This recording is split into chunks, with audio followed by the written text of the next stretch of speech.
बिस्मिल्लाहिर्रहमानिर्रहीम अस्सलाम वालेकुम। आई एम ख्वाजा मोहसिन इनाम। स्टूडेंट्स, हम सॉल्व करें exercise 6.6। This is going to be the last lecture of this exercise. Let's start.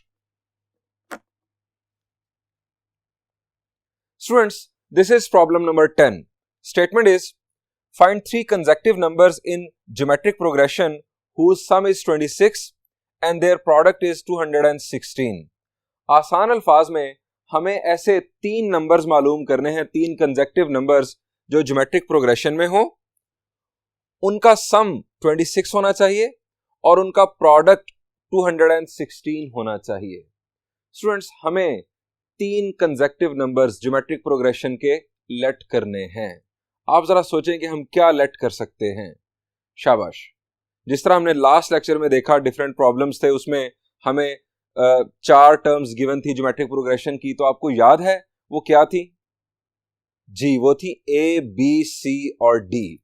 अब मैं आपको जरा इन चार टर्म्स का मसला बताता हूं। इनफैक्ट हमें यहां पर तीन चाहिए हैं, three consecutive numbers in GP. अगर हम ए, बी और सी कंसिडर करते हैं, हम कहते हैं कि ये तीन नंबर ज्योमेट्रिक प्रोग्रेशन में हैं, तो पहली बात ये कि इनका कंसेक्टिव होना किस तरह साबित हो रहा है। इनमें क्या खास बात है कि हम इन्हें कहें कि ये कंसेक्टिव हैं? देखने से पता चल रहा है ये कंसेक्टिव हैं। हमें जबरदस्ती कहना पड़ेगा कि ये तीन नंबर्स कंसेक्टिव हैं और ये तीनों ज्योमेट्रिक प्रोग्रेशन में भी हैं। जबरदस्ती कहना पड़ेगा। देखने में ना तो ये ज्योमेट्रिक प्रोग्रेशन में नजर आते हैं, ना ये कंसेक्टिव नजर आते हैं। अब ऐसे तीन नंबर्स जो ज्योमेट्रिक प्रोग्रेशन में भी नजर आते हों और कंसेक्टिव भी नजर आते हों, वो जरा सोचें। चले मैं आपको एक हिंट देता हूं। आप पहला नंबर अगर ए ही कंसीडर कर लें, तो ज्योमेट्रिक प्रोग्रेशन में अगला नंबर कैसे आता है? जी, अगला नंबर एक खास नॉन जीरो नंबर को मल्टीप्लाई करने से आता है। हम वो खास नंबर कांस्टेंट के तौर पर यहां पर कंसीडर नहीं कर सकते। हम उस खास नंबर को कहते हैं कॉमन रेशो। हम आर से इसको मल्टीप्लाई करके अगला नंबर बना लेते हैं, अगली टर्म बना लेते हैं। ये अगली टर्म आ गई। अब फिर दोबारा आर से मल्टीप्लाई करेंगे तो अगली टर्म आ जाएगी। अब अगर आपके सामने ये तीन नंबर्स लिखे हों तो ये लाजमी आप समझ जाएंगे, ये आप यकीनन समझ जाएंगे कि ये तीनों ज्योमेट्रिक प्रोग्रेशन में है, क्योंकि यहां पर कॉमन रेशो जो है वो मौजूद है। अब दूसरी बात, इनका कंसेक्टिव होना भी नजर आ रहा है। आर यहां पर मल्टीप्लाई हुआ तो ये आ गया, आर यहां पर मल्टीप्लाई हुआ तो ये आ गया। यानी ये तीन नंबर्स ज्योमेट्रिक प्रोग्रेशन में भी हैं और ये तीन नंबर्स कंसेक्टिव भी हैं। अब इन तीन नंबर्स को हम एनालाइज करते हैं इन दो बातों की बेस पर। हमें कहा गया कि इन तीन नंबर्स का सम जो है वो 26 है। आप क्या लिखेंगे? इससे क्या इक्वेशन बनाएंगे? जी, हम बनाएंगे a plus A R plus A R square is equal to 26। और उसके बाद प्रोडक्ट के लिए हम बनाएंगे a into A R square will be equal to 216। अब इन दो इक्वेशंस को बेस बनाकर हम इन्हें साइमल्टेनियसली इनफैक्ट सॉल्व करके हम a और r की वैल्यूज फाइंड आउट करेंगे। a और r की वैल्यूज अगर हमें मिल गई तो हमारी ये तीनों टर्म्स हमें मिल जाएंगी, हमें ये तीनों नंबर्स मिल जाएंगे जो कि हमें फाइंड आउट करने के लिए कहा गया है।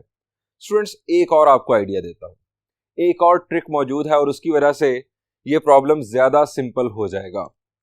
वो ये है कि ये जो a है, मुझे आप बताएं कि इससे पिछली टर्म क्या होगी। शाबाश। हम आगे बढ़ रहे हैं r मल्टीप्लाई करने से और हम वापस ज्योमेट्रिक प्रोग्रेशन में किस तरह चलते हैं? जी, r डिवाइड करने से। अगर हम इस तरफ चलें तो हम कहते हैं कि जो कॉमन रेशो है वो मल्टीप्लाई होती है, और अगर हम इस तरफ चलें तो हम कहते हैं कि कॉमन रेशो डिवाइड होती है। आप यहां पर देखें, मैंने r से डिवाइड किया तो ये आ गया, r से डिवाइड किया तो ये आ गया। अब इससे पिछली टर्म क्या होगी? जी, it will be a over r। अब अगर मैं ये तीन नंबर्स लेट कर लूं ज्योमेट्रिक प्रोग्रेशन के तौर पर, ये तीन नंबर्स लेट कर लूं, आर से मल्टीप्लाई किया तो ये आ गया, आर से मल्टीप्लाई किया तो ये आ गया। तीनों कंसेक्टिव टर्म्स हैं एक ज्योमेट्रिक प्रोग्रेशन की। इनका फायदा क्या होगा? स्टूडेंट्स, जब आप प्रोडक्ट बनाएंगे यहां पर इन तीनों का प्रोडक्ट इज 216, तो r और r कैंसिल हो जाएगा, a cube will be equal to 216, a cube is equal to 216 से आपको a की वैल्यू 6 फौरन मिल जाएगी, चूंकि 216 का क्यूब रूट होता है 6। सो स्टूडेंट्स, ये टर्म्स लेट करने से हमारा जो सॉल्यूशन है ये ज्यादा सिंपल होगा एज कंपेयर टू कि अगर आप ये तीन टर्म्स लेट करें। सॉल्यूशन तब भी हो जाएगा लेकिन थोड़ा सा लेंथी होगा। सो स्टूडेंट्स, मैं ये तीन टर्म्स लेट कर रहा हूं। हम यहां लिखेंगे late 3 consecutive numbers in GPR. First one is A over R.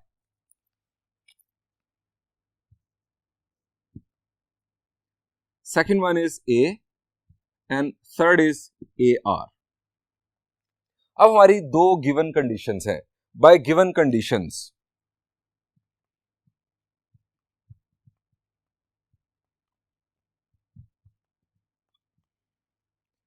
First condition के मुताबिक प्रोडक्ट जो है इन तीनों का, इनफैक्ट सेकंड कंडीशन है हम उसे पहले यूज कर लेते हैं ताकि हमें डायरेक्ट ए की वैल्यू मिल जाए। प्रोडक्ट 216 है इन तीनों का। हम यहां लिखते हैं a over r into A R is equal to 216। अब इसको सिंप्लीफाई करेंगे स्टूडेंट्स, तो आर आर से कैंसिल, हमारे पास आ गया लेफ्ट साइड पर ए क्यूब इज इक्वल टू 216। ए की वैल्यू हमारे पास आ गई 6। अब स्टूडेंट्स हम दूसरी कंडीशन देखते हैं, हु सम इज 26। इन तीनों का सम 26 है। Also A over R plus A R is equal to 26। अब यहां पर आप ए की वैल्यू भी पुट कर दें। पुट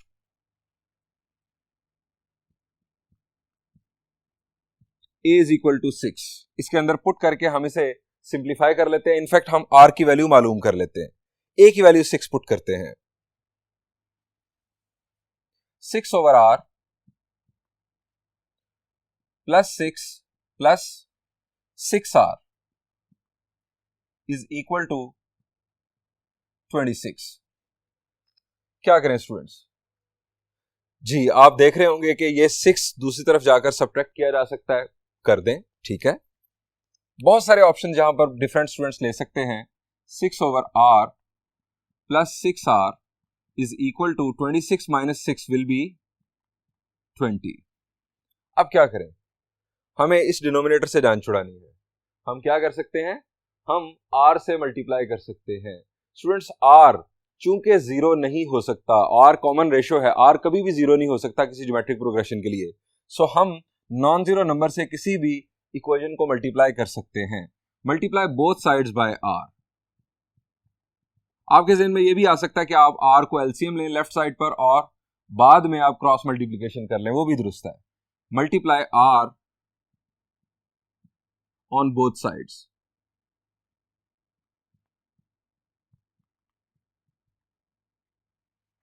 लेफ्ट साइड पर जब आर मल्टीप्लाई करेंगे, 6 ओवर आर मल्टीप्लाई होगा आर के साथ, तो 6 plus 6 R square is equal to 20 R. अब हमारे पास ये इक्वेशन आर में क्वाड्रेटिक बन चुकी है, हमें आर की वैल्यूज चाहिए। सो इस क्वाड्रेटिक इक्वेशन को स्टैंडर्ड फॉर्म में लेकर आते हैं। 6 R square minus 20 R plus 6 is equal to 0। Next क्या करें? शाबाश जी, आप देख रहे हैं कि यहां पर हमें कॉमन मिल रहा है, और कॉमन क्या मिल रहा है? That is 2। आप 2 कॉमन लेकर इसे फर्दर सिंप्लीफाई कर लें, ये बन जाएगा 3 R square minus 10 R plus 3 is equal to 0। अब स्टूडेंट्स, हमें मिडिल टर्म ब्रेक चेक करना है। क्वाड्रेटिक इक्वेशन है, आर की वैल्यूज के लिए हमें चेक करना है क्या मिडिल टर्म ब्रेक हो सकती है। 3 3s आर 9। हमें दो नंबर चाहिए जिनका प्रोडक्ट 9 हो और जिनका सम -10 हो। शाबाश, क्या बनता है जी, -9 एंड -1। -9 और -1 का प्रोडक्ट 9 और सम बन जाता है -10। सो हम ये पेयर यहां पर कंसिडर करते हैं, -9r -r + 3 = 0। इन दोनों में से कॉमन हमारे पास आ गया 3r, r -3, -1 common, r -3 = 0। 3r -1 और r -3 = 0। अब यहां पर दो केसेस, यहां पर ये गलती मत कीजिएगा कि 0 डिवाइडेड बाय r -3, एक r की वैल्यू फारिग। आप में से बाज लोग ये सोच सकते हैं और बाज लोग ये सोच सकते हैं 3r -1 को उधर जाके 0 को डिवाइड कर दें 3r -1 से और ये फैक्टर फारिग कर दें। ये स्टूडेंट्स कभी नहीं हो सकता। जब भी दो फैक्टर्स, दो या दो से ज्यादा फैक्टर्स का प्रोडक्ट इक्वल टू 0 हो, दोनों में अननोन मौजूद हो, तो आपको दोनों को इक्वल टू 0 लेना होगा। हम यहां लिखेंगे 3r -1 = 0 और r -3 = 0। यहां से r की वैल्यू स्टूडेंट्स आ गई 1/3 और यहां से r की वैल्यू आ गई 3। स्टूडेंट्स हमारे पास r की दो वैल्यूज आ चुकी हैं, जबकि हमारे पास a की वैल्यू 1 थी, a की वैल्यू थी 6। अब हम ये दोनों वैल्यूज 1 बाय 1 कंसिडर करेंगे और ये तीनों टर्म्स बनाकर देखेंगे। हम पहले कंसिडर करते हैं r की वैल्यू 3। 1 आप हेडिंग दे देंगे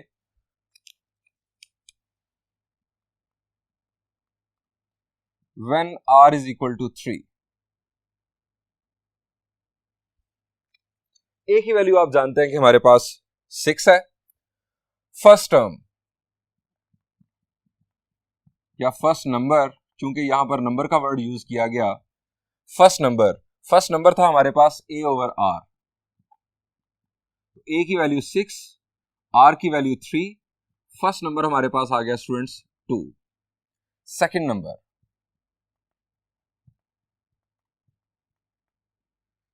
नंबर हमारे पास था a और a की वैल्यू स्टूडेंट्स हमारे पास है 6। Third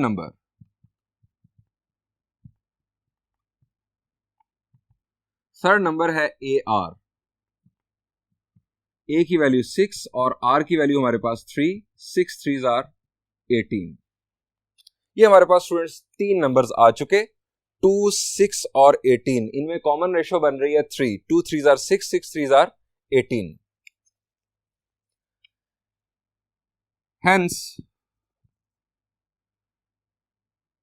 2, 6, 18 are 3 consecutive numbers in GP। ये तो स्टूडेंट्स केस हो गया जब r की वैल्यू 3 होगी। अब दूसरा case, when r = 1/3।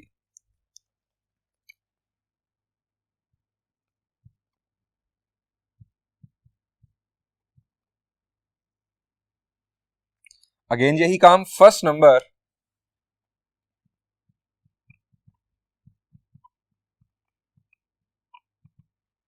a/r, that is 6/1/3। तो 3 स्टूडेंट्स ऊपर जाकर मल्टीप्लाई हो जाएगा 6 के साथ, आप जानते हैं इट विल बी 18। ये आ गया first number.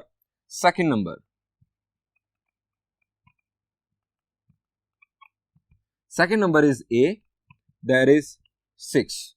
Third number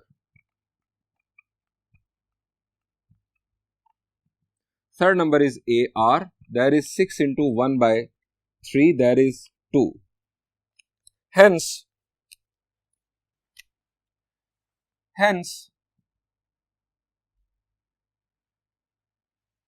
18 6 2 are 3 consecutive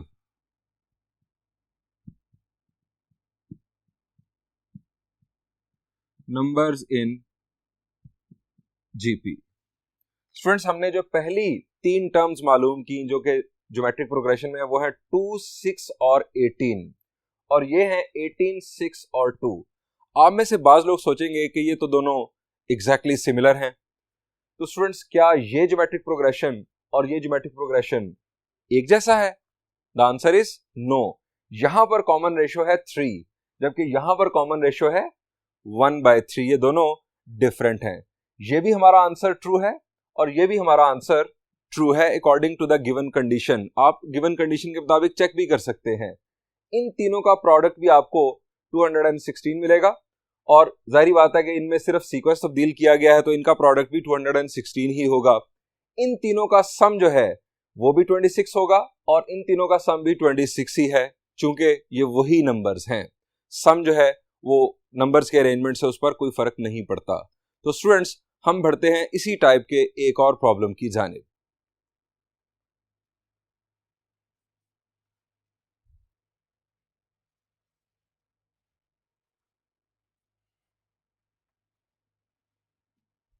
Students, this is problem number 11. Statement is, if the sum of the four consecutive terms of a geometric progression is 80 and arithmetic mean of the second and fourth of them is 30, find the terms. Students, इस दफा हमें 4 terms मालूम करनी है consecutive जो कि geometric progression में हो। हमें उनके बारे में बताया जा रहा है कि उन 4 terms का जो sum है वो है 80 और वो consecutive terms हैं, तो उस लिहाज से second और फोर्थ टर्म का अरिथमेटिक मीन 30 है। हमें वो टर्म्स मालूम करनी है। स्टूडेंट्स, हमें इस दफा 4 टर्म्स लेट करनी है। इस दफा वो प्रोडक्ट वाली बात नहीं है। जिस तरह लास्ट प्रॉब्लम में 3 टर्म्स थी, प्रोडक्ट था, हमने a ओवर आर, a और a आर 3 टर्म्स लेट की, प्रोडक्ट किया तो r कैंसिल हो गया, हमें डायरेक्ट a की वैल्यू मिल गई। इस दफा प्रोडक्ट वाली स्टोरी नहीं है, सो हम a ओवर r वाली टर्म कंसिडर नहीं करेंगे, हमें फ्रैक्शन का सामना होगा। अगर आप कंसीडर कर भी लें a over R, a R और a आर स्क्वायर, तब भी ये प्रॉब्लम सॉल्व हो जाएगा, लेकिन थोड़ा सा इस दफा लेंथी हो जाएगा। हम इस दफा 4 टर्म्स लेट करेंगे, a आर स्क्वायर और a R cube. Late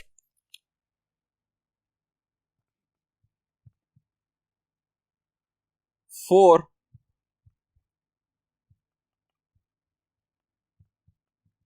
consecutive terms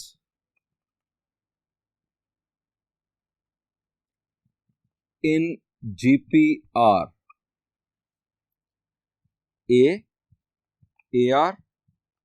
AR square और AR क्यूब। हम A और R की वैल्यूज फाइंड आउट करेंगे और वो यहां पुट करने से हमें ये चारों टर्म्स मिल जाएंगी।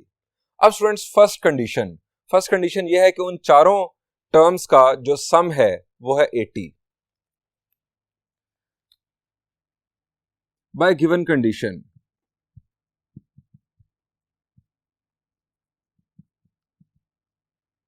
A plus AR plus AR square plus AR cube is equal to 80। इसको नाम दे दें 1 का।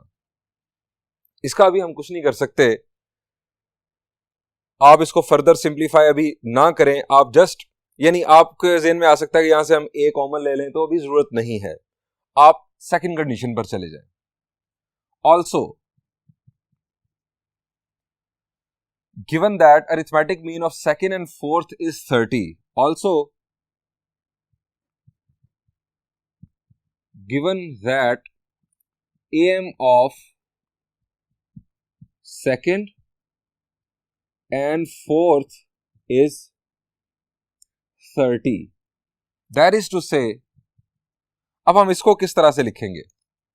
अरिथमेटिक मीन का फॉर्मूला क्या होता है जी? 2 टर्म्स का अरिथमेटिक मीन, उन दोनों का सम करके हम 2 से डिवाइड कर देते हैं।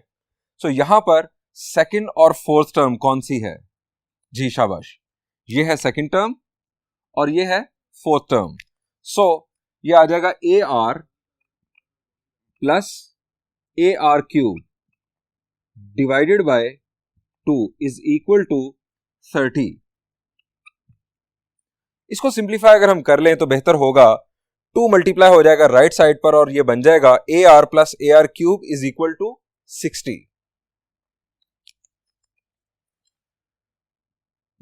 ए R plus A R cube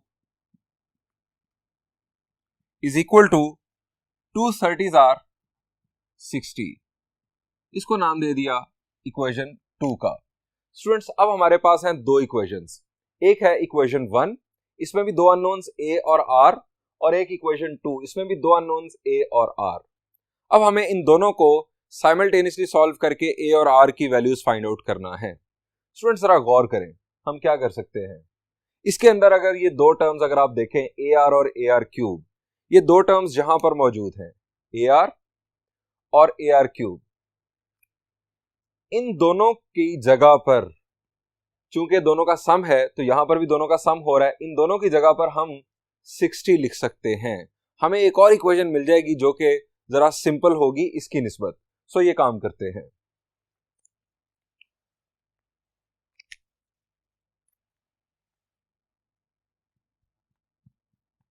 putting this value in equation 1।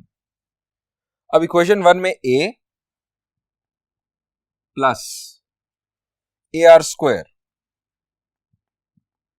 Plus इन दो टर्म्स की जगह पर मैंने लिख दिया 60 इज इक्वल टू 80। अब स्टूडेंट्स 60 दूसरी तरफ जाकर सब्ट्रैक्ट होगा तो a plus A R square is equal to 80 minus 60 will be 20। इसको नाम दे दिया इक्वेशन 3 का। अब फर्दर सोचें, ये और ये इक्वेशन, इसमें भी लेफ्ट साइड पर दो टर्म्स हैं, इसमें भी लेफ्ट साइड पर दो टर्म्स हैं, इनके बारे में आप सोच सकते हैं। स्टूडेंट्स मैं आपको ट्रिक बताता हूं। यहां पर आप अगर यहां पर देखें, आप अगर कॉमन ले लें आर, यहां से आर कॉमन ले लें तो a plus A R square आपको यहां पर नजर आएगा। आर कॉमन लेने से a plus A R square, a plus A R square की वैल्यू 20 अगर आप उसमें पुट कर देंगे तो हमारे पास एक जो अननोन है वो एलिमिनेट हो जाएगा और हमें दूसरे की वैल्यू मिल जाएगी। आपको अगर नहीं समझ आया तो मैं आपको करके दिखा रहा हूं। From equation 2,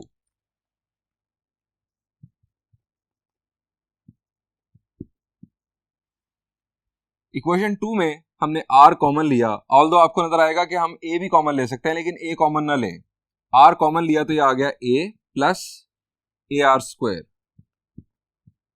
is equal to 60।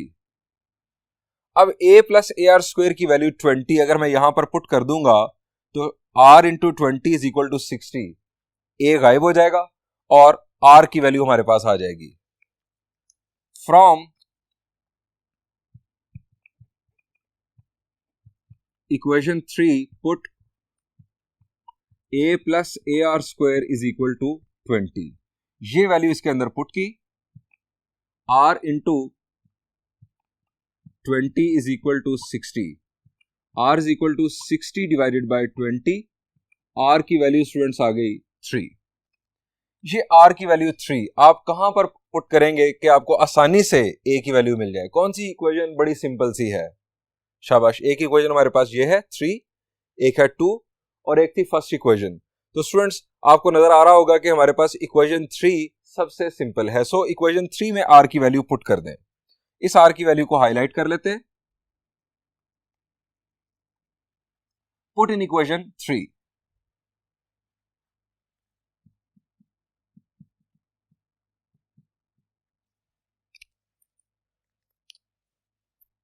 a plus a into R square, r is 3 square is equal to 20।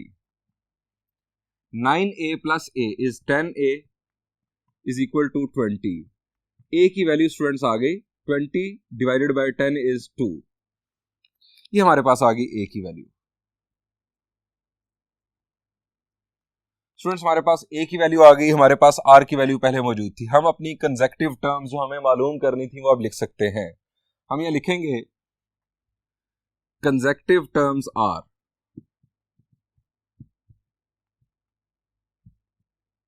First term हमने स्टूडेंट सेलेक्ट की थी a is equal to 2।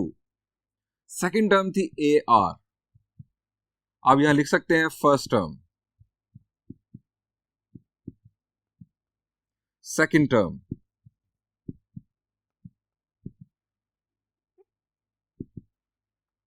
A R का मतलब 2 इंटू आर की value 3, that is 6. Third term A are square 2 into 3 square, 3 square is 9, 9 2s are 18, 2 3s are 6, 6 3s are 18, 18 3s are 54 हमारी fourth term होगी. बहरहाल हम अपने पैटर्न पर चलते हैं. ए R cube 2 into 3 cube, 3 cube is 27, 27 2s are 54, 2 6 18 54 are 4 consecutive terms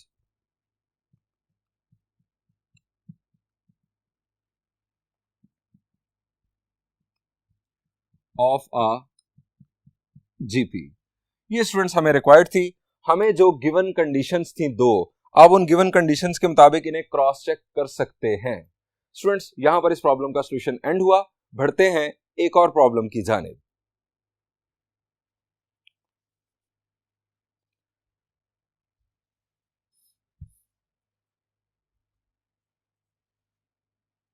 Students, this is problem number 12. Statement is, if 1 over a, 1 over b and 1 over c are in geometric progression, show that the common ratio is plus minus square root of a over c. Students, हमें बताया जा रहा है कि ये तीन terms geometric progression में हैं. हमें कॉमन रेशो को साबित करना है कि इसके इक्वल होगी. स्टूडेंट्स, अगर ये तीन टर्म्स ज्योमेट्रिक प्रोग्रेशन में हैं तो क्या हम कॉमन रेशो मालूम नहीं कर सकते? द आंसर इज यस, मालूम कर सकते हैं. कॉमन रेशो का फॉर्मूला क्या है, कंसेप्ट क्या है? कॉमन रेशो का कंसेप्ट है अगली टर्म डिवाइडेड बाय पिछली term, successor term divided by predecessor term. अब ये हमारी है अगली टर्म डिवाइडेड बाय पिछली टर्म, हमारी कॉमन रेशो आ जाएगी. और अगली टर्म डिवाइडेड बाय पिछली टर्म, इससे भी हमारी कॉमन रेशो आ जाएगी. हम अपनी कॉमन रेशोज मालूम करते हैं. इनफैक्ट दो कॉमन रेशोज आ जाएंगी जो कि देखने में डिफरेंट नजर आएंगी. हम वो मालूम करते हैं और देखते हैं कि ये कॉमन रेशो किस तरह से हम बना सकते हैं. हम ये लिखेंगे since 1 over a, 1 over b, 1 over c are in geometric progression. So, common ratio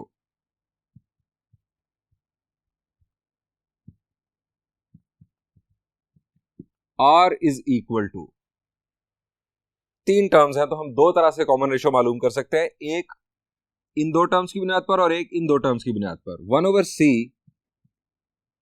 divided by 1 over b. इसको सिंप्लीफाई किया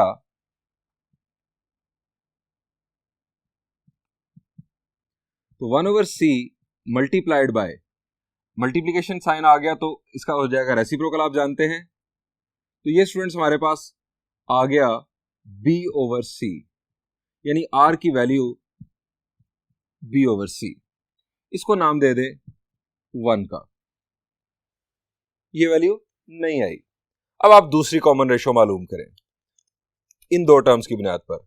also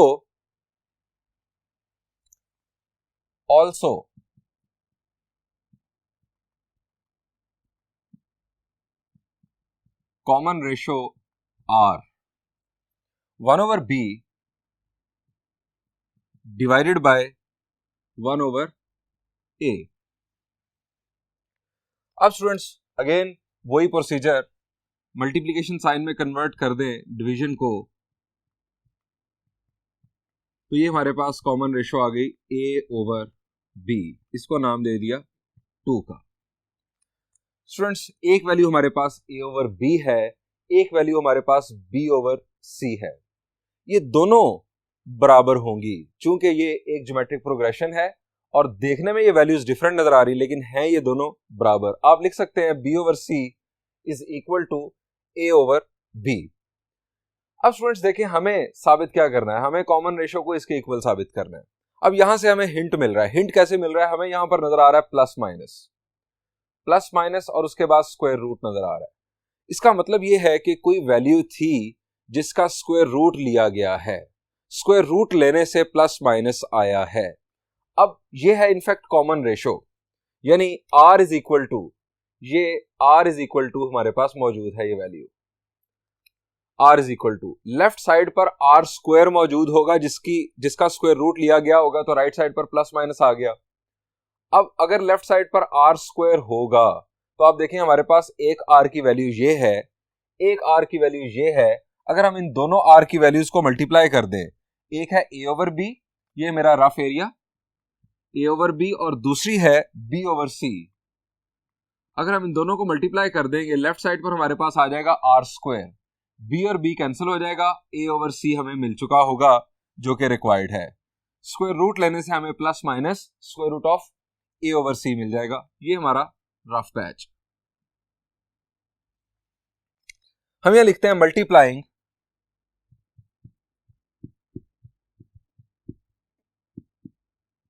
to values of r। अब लेफ्ट साइड को लेफ्ट साइड से और राइट साइड को राइट साइड से multiply कर देंगे, r multiplied with r is equal to a over b multiplied with b over c। b के साथ cancel, r square is equal to a over c। हम अपनी मंजिल के बिल्कुल करीब। Taking square root on both sides,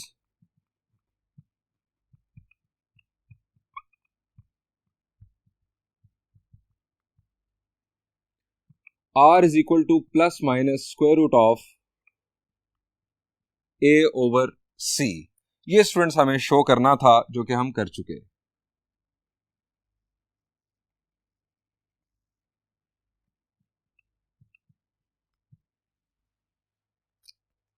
बढ़ते हैं एक और प्रॉब्लम की जानिब।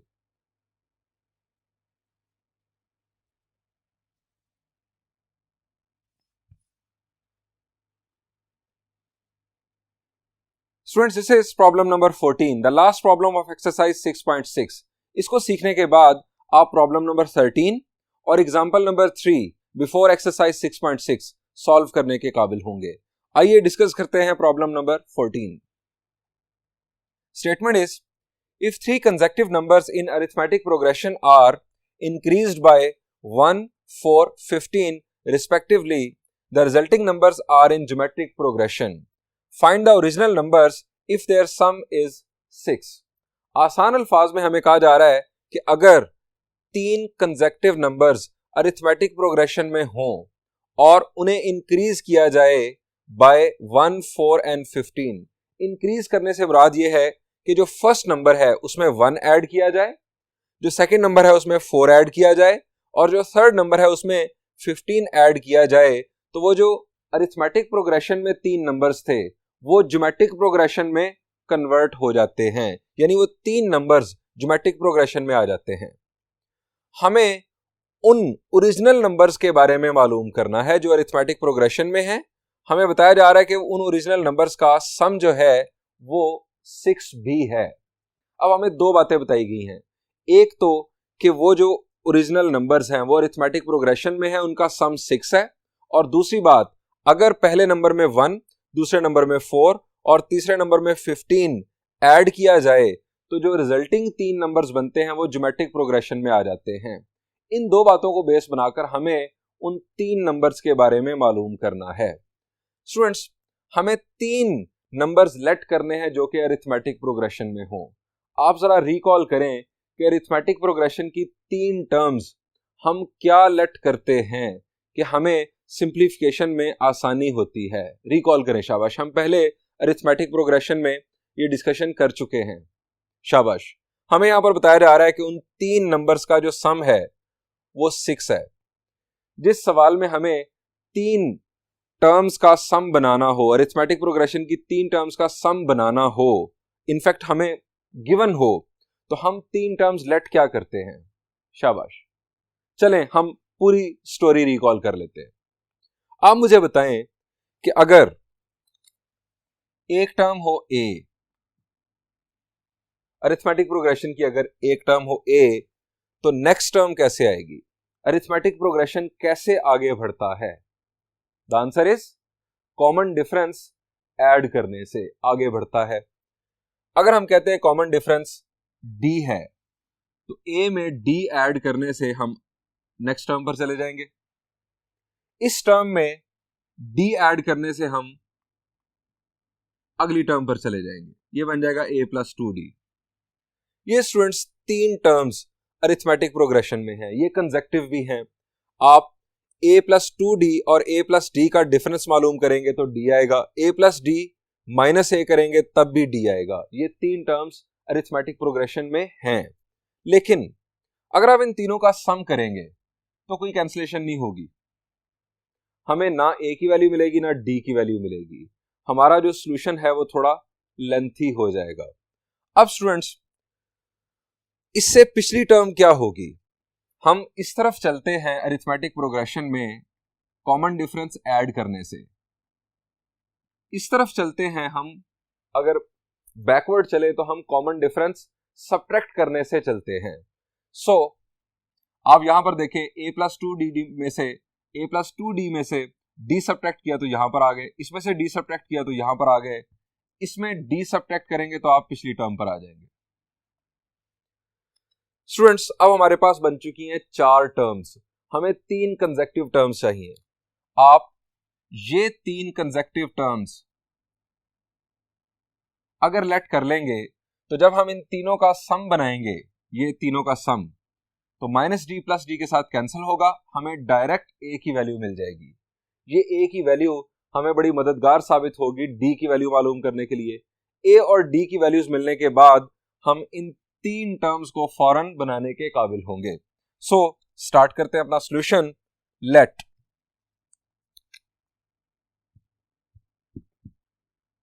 Three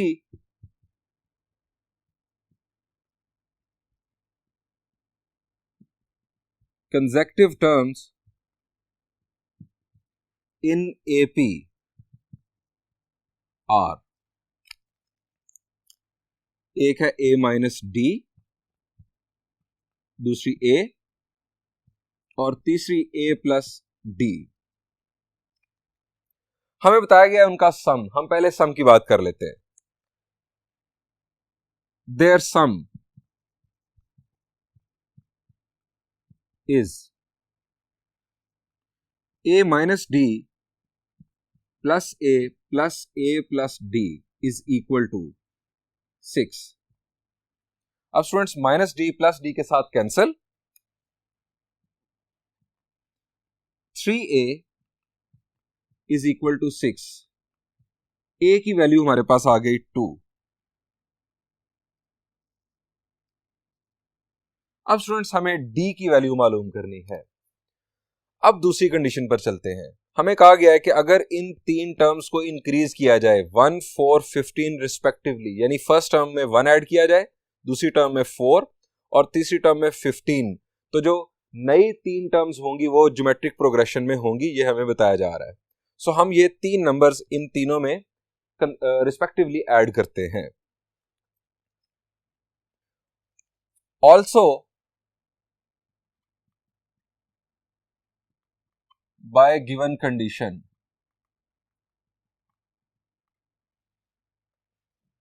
a minus d plus 1, first term में मैंने 1 ऐड कर दिया, सेकेंड टर्म में स्टूडेंट्स 4 ऐड कर दिया और थर्ड टर्म में 15 ऐड कर दिया। आर इन ज्योमेट्रिक प्रोग्रेशन, ये तीन टर्म्स आप ज्योमेट्रिक प्रोग्रेशन में हैं। स्टूडेंट्स हमारे पास a की वैल्यू भी आ चुकी है, अगर हम वो a की वैल्यू यहां पर पुट कर दें तो ये तीनों टर्म्स जरा सिंपल हो जाएंगी। a की वैल्यू है हमारे पास 2, put a is equal to 2, a की वैल्यू 2 हम पुट करेंगे तो यहां पर 2 माइनस डी प्लस 1, 2 प्लस 4 और 2 plus D plus 15 are in GP. 2 plus 1 is 3 minus d 6 और 17 plus d are in geometric progression। Students ये तीन टर्म्स ज्योमेट्रिक प्रोग्रेशन में हैं और हमें डी की वैल्यू रिक्वायर्ड है।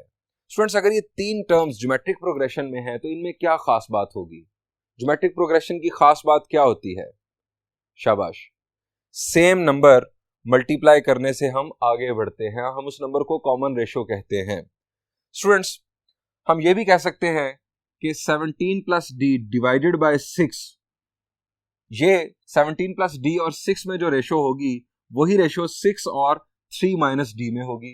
क्यों हम कह सकते हैं? क्योंकि ये तीनों टर्म्स ज्योमेट्रिक प्रोग्रेशन में हैं। हम यहां लिख सकते हैं चूंकि ये तीन टर्म्स ज्योमेट्रिक प्रोग्रेशन में है, 17 प्लस डी डिवाइडेड बाय 6, अगली टर्म डिवाइडेड बाय पिछली टर्म इज इक्वल टू अगली टर्म डिवाइडेड बाय पिछली टर्म 3 माइनस डी। समझ गए आप? चूंकि ज्योमेट्रिक प्रोग्रेशन में हमें कहा गया है तीनों टर्म्स ज्योमेट्रिक प्रोग्रेशन में है, तो हम ये काम कर सकते हैं। अब स्टूडेंट्स इस इक्वेशन को सॉल्व करने से हमें डी की वैल्यू मिलेगी। क्रॉस मल्टीप्लीकेशन कर लेते हैं। 17 plus D into 3 minus D is equal to 6 6 are 36, 17 3 are 51 minus 17 D plus 3 D minus D square minus 36 is equal to 0। अब यहां पर minus D square standard form में लाने की कोशिश करते हैं। माइनस 17 प्लस 3 इज माइनस 14 और 51 माइनस 36 क्या होता है जी? It is 15 is equal to 0। अब माइनस से आप मल्टीप्लाई कर दें -1 से, या -1 कॉमन ले लें, तो हमारे पास आ जाएगा D square plus 14d minus 15 is equal to 0। D square plus 14d minus 15 is equal to 0। Students आप देख सकते हैं ये इक्वेशन डी में क्वाड्रेटिक, हमें देखना है कि क्या मिडिल टर्म ब्रेक हो सकती है। अब यहां पर इन दो टर्म्स का प्रोडक्ट -15d स्क्वायर बन रहा है। हमें प्रोडक्ट के तौर पर चाहिए -15d स्क्वायर और सम या डिफरेंस चाहिए 14d। शाबाश, क्या नंबर होगा जी? It will be plus 15d minus d. So d square plus 15d minus d, 15d minus d 14d, और इन दोनों का product -15d square, -15 is equal to 0। यहां से हमारे पास d कॉमन, d प्लस 15, और यहां से -1 common, d plus 15 is equal to 0। d -1 और d plus 15 is equal to 0। अब दो फैक्टर्स का प्रोडक्ट, दो या दो से ज्यादा फैक्टर्स का प्रोडक्ट अगर इक्वल टू 0 हो तो जिस फैक्टर के अंदर अननोन मौजूद होगा आप उसे इक्वल टू 0 लेंगे। सो हम यहां पर d -1 इज इक्वल टू 0 और d plus 15 is equal to 0। यहां से d की वैल्यू आ गई 1 और यहां से d की वैल्यू आ गई -15।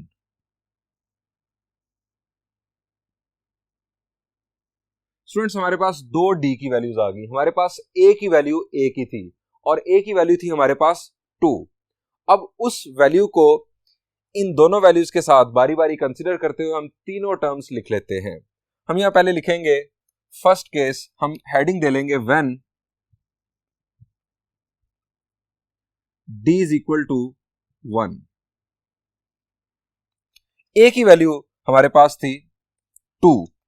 हम यहां लिखेंगे फर्स्ट टर्म। फर्स्ट टर्म हमारे पास students a minus d, a की वैल्यू 2 और d की वैल्यू 1, तो फर्स्ट टर्म आ गई 1। Second term,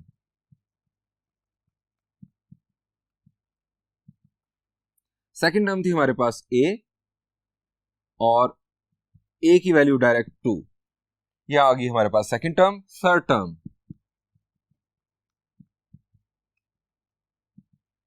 a plus d, 2 + 1 is 3। ये स्टूडेंट्स हमारे पास एक केस आ गया, हमारे पास 3 टर्म्स आ गए। ये 3 टर्म्स ज्योमेट्रिक प्रोग्रेशन में हैं, 1, 2 एंड 3। अब स्टूडेंट्स दूसरी बात भी जरा यहां पर चेक कर लें।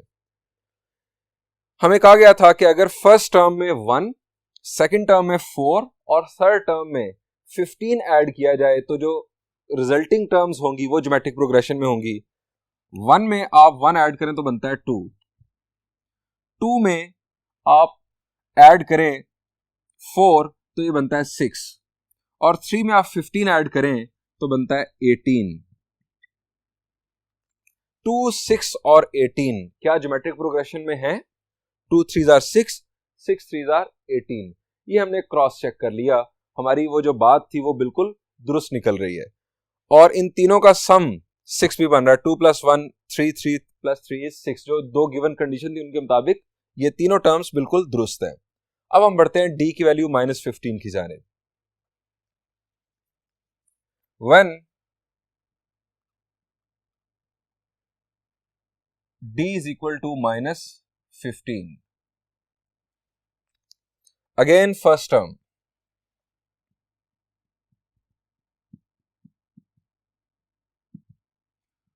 a minus d is equal to 2 minus ये माइनस और उसके बाद -15, minus minus plus, 15 + 2 is 17। Second term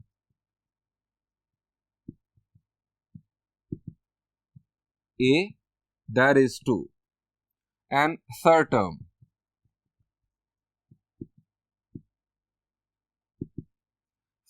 थी a + d, that is 2 + -15, 2 - 15 is -13। Students हमारे पास इस केस में भी 3 टर्म्स आ चुकी हैं, 17, 2 और -13। क्या ये वाकई अरिथमेटिक प्रोग्रेशन में है? 17 में से 15 सब्ट्रैक्ट करें तो 2, 2 में से 15 सब्ट्रैक्ट करें तो -13, यानी कॉमन डिफरेंस -15 बन रहा है। इनफैक्ट वहीं से हमने ये तीनों टर्म्स बनाई।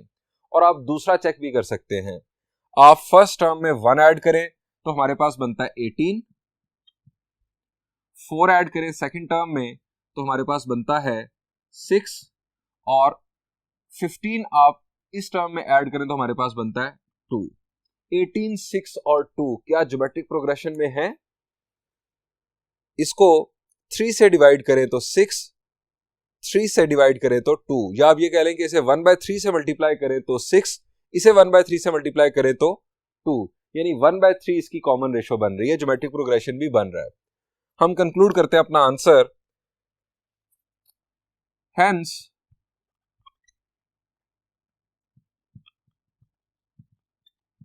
Original numbers terms in APR, हमारे पास फर्स्ट केस 1 2 3 और 17 to -13। स्टूडेंट्स यहां पर ये प्रॉब्लम एंड हुआ। आप प्रॉब्लम नंबर 13 और एग्जाम्पल 3 होमवर्क के तौर पर खुद सॉल्व कीजिएगा। यहां पर एक्सरसाइज का भी इख्तिताम हुआ। Thank you and Allah Hafiz.